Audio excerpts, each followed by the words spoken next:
Take 2 sticks of vegan butter. You want them to be room temp.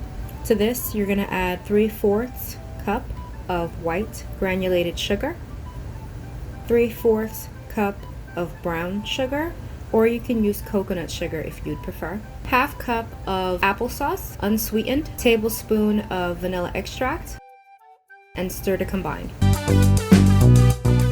To this, you're going to add 1 teaspoon of baking soda, 1 teaspoon of salt, 1/2 teaspoon of baking powder. Then you're going to turn your mixer on slow, and you're going to slowly put in 2 cups and 1/2 cup of flour. You're going to add 1 cup of walnuts. This is optional.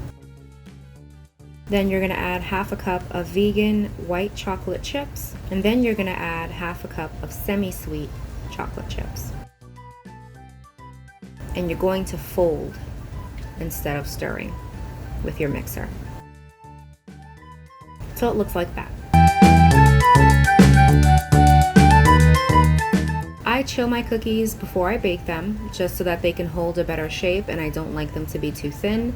You use plastic wrap, or I'm using Flex Seal. You're gonna have them chill in the fridge for an hour. Next, using a cooking spray and your ice cream scoop, you're gonna go ahead and scoop out your cookies into whatever size you'd like. This is about medium size, I'd say. Your oven is gonna be preset to 350 degrees. You're gonna pop these cookies in for 13 to 14 minutes.